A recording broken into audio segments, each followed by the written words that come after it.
You're watching The Ryan Silverfield Show, presented by AutoZone. Home cooking is good to the Tigers once again as Memphis moves to 3-1 on the season with a win over North Texas. We'll recap the game against the Mean Green, sit down with the Super Bowl champion now on the Tiger staff, and look ahead to a conference showdown against Temple. It's the Ryan Silverfield Show. Let's go. The game is on. The Ryan Silverfield Show is presented by AutoZone. When you've got car trouble, you want help from number one. So if you've got a battery problem, head to AutoZone, America's #1 battery destination. Get in the zone, AutoZone. And by Conway Services, the official HVAC partner of Tiger Athletics. Chick-fil-A, we didn't invent chicken, just the chicken sandwich. RJ Young, technology solutions that power your business. Tennessee Lottery, turning dollars into dreams. That's 3 wins in a row for the Tigers as we reach the 1/3 way mark of the season. Hi, everybody. I'm Dave Woloshin. Jarvis Greer has the night off. I'm Matt Infield filling in. Let's check out the highlights from North Texas. The Mean Green making a trip from Denton, Texas, the hometown of Seth Hennigan. Maybe a little extra motivation for the Tigers QB, who definitely has a new favorite red zone target. Data pre-score, can't stop, won't stop scoring touchdowns. 4th in the last 3 games for the emerging star at tight end. 9-yard score, Tigers lead 6-3 after a missed PAT. Jump ahead to the second, Memphis on the prowl. Hennigan has time and finds Javon Ivory open in the end zone. The junior climbs the ladder to bring in his first tutty of 2022. Home team back in front, 13-10. Next Tigers possession, no one is going to confuse Hennigan for Josh Allen, but he shows off the wheels here. 30-yard scramble to flip field position. Hennigan was the Tigers' second leading rusher with 54 on the day. That was part of a clinical drive for Memphis. 8 plays, 92 yards in just over 2.5 minutes. Brandon Thomas finishes it off from 2 yards out. Tigers led 20-13 at the break. The offense wasn't at their best, but the defense brought their A game in the second half. Less than 2 minutes into the third quarter, this pass deflected into the hands of Jalen Allen, the defensive lineman with the pick six. Second career touchdown for him. Tigers go up 27-13. Zay Collins kept cool under pressure as well. 27-20 Tigers in the fourth. And he had so much fun watching Allen's pick six that he decides he's going to do the same thing. Jumps the route, and he's gone. Tigers' second defensive touchdown in the second half. First career touchdown for Collins. He also recovered a fumble later in the fourth quarter, which led to this. Thomas putting this game on ice with his second score of the afternoon. Tigers win their 3rd in a row, 44-34. Let's hear from the defensive stars that turned this game around. I really think it's just playing with each other. Each game, you get more experience with each other because, you can't simulate practice in a game. That's what I think it is more than anything. And then at the end of the day, we just believe in what we're doing. So I feel like the more we believe and the more you get people on, we're going to all fall in and we're going to click like we're supposed to click. Zay is like real life, my brother. I feel like I done grown so much with Zay from fall camp to now. It's like, if y'all watch, we dancing, every time. It's fun playing with Zay. Like, that's one of my favorite to play with that I've ever played with. So They just played well. They had some nice schemes. They did things differently than they showed in the film, and that's kind of been the nature of our season as well. Every single team we've gone against, they've shown something different than on the film. To a certain extent, deeper into the game, defensive coordinators kind of get back to their base stuff and what they think works. So he got back to that later on during the fourth quarter and late in the third quarter. But they played some interesting coverages and they messed with my eyes and, twist games up front, bear up front. They played pretty well. Coach, it's one thing to recruit. We know the top 3 recruiting classes in the Memphis school history have come from your tenure. But you got to develop players. And we can make a case now. This is running back you. Pollard, Henderson, Gainwell, Gibson. Just start there. Yeah, and don't forget Patrick Taylor. So now all of a sudden you're talking about 5 NFL running backs. It's been unique, right? When we got here, some people started talking about kicker you with, Jake Elliott and then Riley Patterson, who just kicked a 53-yarder the other weekend for the Jaguars. But But yeah, the running backs that have come through here, the development of those guys, it's been phenomenal. And then to see them having success at the next level in the NFL, it's been a lot of fun to watch. And then week 2, Pollard, Gibson, Henderson, all find the end zone on the same day. How much fun is that for you? And then can that almost be a selling point for recruits down the road? Yeah, absolutely. If you're a running back out there in this country, you know about the history of Memphis running backs. If not, guess what? You're right. Just turn on the NFL on Sunday and you'll see, whoa, Memphis Tiger, Memphis Tiger, Memphis Tiger. And them playing at a high level, it speaks volumes. To their credit, a lot of those guys came here, maybe didn't get the 5 stars and came to this school and were able to be developed. And credit to the coaches and to the players, the work ethic, and then to see it carry on Sundays, it's been a lot of fun to watch. Well, let's start with a guy that you had intimate a part of with making him an NFL guy, and that is Dylan Parham, who is an amazing story because you had him as a tight end, as a defensive lineman, and then somewhere you recognized, wait a second, I got to put this guy on the OL, which you were in charge of at that point. Yeah, Dylan Parham came to us, you're exactly right, tight end, D-line, and a lot of people said, well, can he even play Division I college football? And we took him as an offensive lineman. He started his first year, really his redshirt freshman year, first year ever playing offensive line at 262 pounds. And you look over there, who's that little scrawny left guard with big calves? And he was able to be a 4-year starter for us at multiple positions, 2 at left guard, played some right tackle, some right guard, and he just most recently got his first start at center for the Las Vegas Raiders. So you talk about a guy that came here, bought into the way we do things, and was developed along the way. Again, he put in all the work, and the 3rd-round draft pick, starter in the NFL. Man, he's got a long, long career ahead of him. You've got a lot of experience at the college level, but obviously you have plenty of NFL experience before that. For guys that do have those aspirations to get to the league, what is the message that you try to convey from those combined experiences? Yeah, absolutely. You talk to them about what it really takes, because you ask, we go into our team room right now and say, how many of you guys want to play in the NFL? Well, not only do all the players raise their hand, but every member of their, hey, I do. And so that's the nature of it. You want people that want to achieve at the absolute highest level. And so you say, okay, well, here's the reality. Here's what it really takes. And yes, it's going to take skill and intelligence, all that, but there's got to be a lot of other things that are going to factor into that. And so you continue to implore to them, and then you have those intelligent conversations with them. Hey, here's where I think you fit. Here's what I think you can do to help yourselves. And what I appreciate about our young men is they sit there and say, okay, you've been there before. Now also the proof is in the pudding with the guys that we've been so fortunate that get developed, that now have shown themselves, maybe it's staying an extra year, maybe to earn their draft status. And that's what I appreciate about it. Our guys, our student athletes, okay, what does it take? What do we need to do? And then now we're seeing that success on Sundays. It's been fun.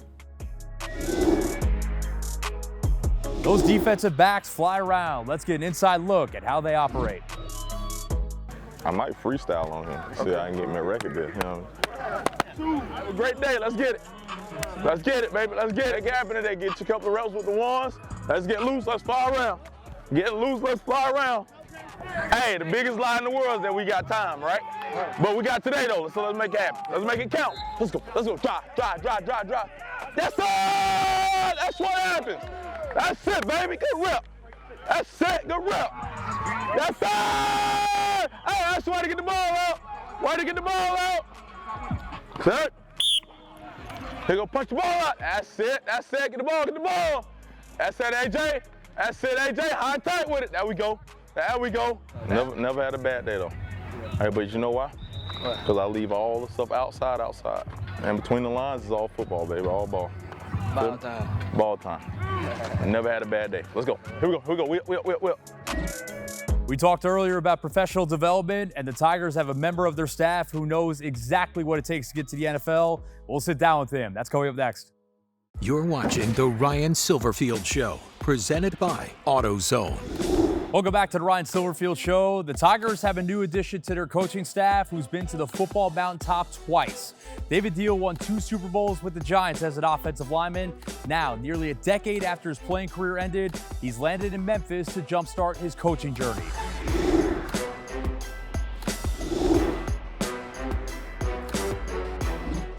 This is your first coaching gig. Why now, nearly a decade after your NFL career ended? You know, after I retired from the NFL in 2014, after playing 12 unbelievable seasons with the Giants, I knew I had to be father first. I have a beautiful daughter, Addison, and when you spend so much time, not only during the season, but during your off season, preparing to be the best football player that you can be, that commitment takes time away from the family. So when I decided to walk away from the game and do the broadcasting aspect, that allowed me to be dad again. It allowed me to take my daughter to cheer practice or gymnastics or volleyball or to and from school. So I think that was the main driving force, was to be father first, which is my number one goal and purpose in life. Broadcasting allowed Deal to be around football while also being a dad, but a trip to the NFL Combine this spring confirmed to himself that he wanted more from the game he loves. And after the first day, when I was supposed to stay for 4, having at least 21 scouts come up to me and ask my opinion about players and what I thought about them, it was just a driving force for me to say, now it's time to be a part of a team and actually have a scoreboard at the end and do it where I can be strictly responsible for the outcome in games. Why college and not the NFL? I love seeing the process all the way through. I love being able to be with young players and to see them develop their own talents and see them develop the belief and confidence that they have in one another. And it's, once again, a tangible thing that, even though I'm not there out on the field, which I would love to be, even though I can't sit there in the meeting rooms, I know the research, the analytic work, all the breakdowns that I'm doing is specifically helping each and every one of them, whether it's on the opposing team or whether it's watching our previous games. I know the detail and the attention that I spend on that definitely makes a dramatic difference. So you're not from Memphis. You didn't play at the University of Memphis. Why here? So in 2018, one of the awards that I've always watched is the Joe Moore Award that goes to the best offensive line in the country. And that was the year that Memphis was in the semifinalist list for that. So going through that list before the season and seeing teams like Oklahoma, Notre Dame, Clemson, and then seeing Memphis on there, it was a shock to me. So then when I started watching film, started seeing that Coach Silverfield was the offensive line coach, and then watching Antonio Gibson and watching, Kenneth Gainwell, this was the offense that I ran for almost 20 years of my life. A familiar offense and a mutual connection was all Deal needed to convince him to make the Grind City his new home. I've known Leslie Frazier since I was 15 years old. He's the one that recruited me to the University of Illinois and was one of the driving purposes for me to go there, and is still one of the most influential men that I have in my life. To find out he hired Coach Silverfield to the Minnesota Vikings, obviously he's the same exact type of character and quality person that I want to surround myself with. So then when I made this my first visit, I come back to New York, New Jersey, and I walk in the door and my wife looks at me and goes, "Looks like we're moving to Memphis." I go, "Yes, it does, honey." And she goes, "You don't want to go look at the other schools or see the other opportunities?" I said, "No, this is exactly where I want to be." Deal's role as an analyst means he does a lot of grind work behind the scenes, watching film and crunching numbers to pass along to the coaching staff. Despite all his success, he has zero problem with that. Just seeing the process of how a training camp starts into a regular season and seeing the energy and the vibe around this facility and around this city and going out and being able to be in a college stadium again and being a part of it, that's something that I definitely missed. Deal was a 5th-round draft pick who overcame the odds and played over a decade in the NFL, winning Super Bowls in 2007 and 2011, making a Pro Bowl and being named an All-Pro. So what's the number one message he passes along to current Tigers who want to have the same level of success he did in the league? What are you going to do that's going to separate yourself from everybody else in the group? 2021, 1.2 million high school seniors playing football. 6% make it to college. 0.0079%, 292 players out of 1.2 million make it to the NFL. What are you going to do to differentiate yourself from those other players? If it's important to you, how important is it to you? Are you really practicing what you preach? Are you really paying attention to the details? Because in this, there are no such things as little things. As you can imagine, Deal is ambitious in where he wants this chapter of his life to take him, even if he's staying where his feet are for now. I mean, I'm taking it one day at a time, and I'm here at the University of Memphis. I'm focused on this and becoming the best coach that I can be. And I come into work and prepare, and this is the only thing I can journey and focus on. In the long run, would I love to be a head offensive line coach and a head college coach? Without a doubt. But we all know it takes steps to get there, and I still have a lot to learn on the way.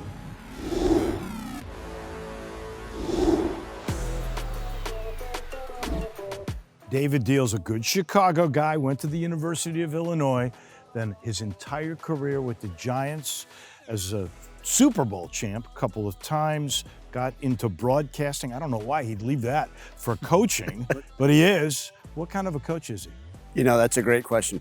It was funny when he first called me and said, "Hey, Coach Silverfield, I I want to be a football coach. I said, you're crazy. And I hung up the phone on him. And we had that conversation. He kept hitting me up and says, you don't understand. I'm passionate about this. And you could sense that on the phone. And, I had the opportunity to coach against him. Had a lot of people that worked closely with him. A guy named Leslie Frazier, recruited him at Illinois, is a mentor of mine, and said, you won't believe the type of guy this is. And what's the first and foremost wonderful thing about David Deal is his work ethic. He's one of the first people in the building. He does anything that's asked of him. He's sitting there doing some of the things. I watch him taking out the trash, passing out drinks, doing whatever's asked. That you would say, man, this guy that played 12 years in the NFL, a Pro Bowler, a 2-time Super Bowl champ, who gave it all up to come here and do this and to learn how to coach. That's what I'm most pleased with. But he's gonna be a fantastic coach, real intelligence. Obviously the experience speaks for itself, and it's been a pleasure and a joy to have him around.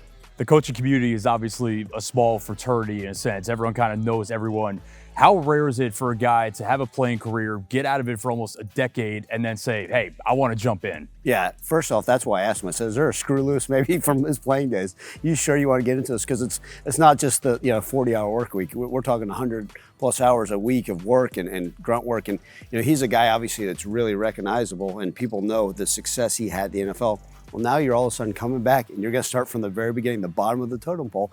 And to his credit, he understands the work ethic it's going to take, and it is rare, but he's been all in. It's been a lot of fun. I would imagine, too, once a player knows what this guy has done, the buy-in has to be 100%. Yeah, I mean, look, we just put on his film and say, okay, this is what he's suggesting. That's a pretty darn good idea. And so he's learned, right, not only just being a good football player, but now how do I portray that and explain, hey, this is what it should look like, this is how it should be day in and day out. And to his credit, right, he also looks like he'd still play a lot of football. So, if we ever happen to sneak out a guy out there like, who's the new left tackle for Memphis? And yeah, it looks like he's played in the NFL for 12 years. Maybe we'll sneak Deal out there for a few plays.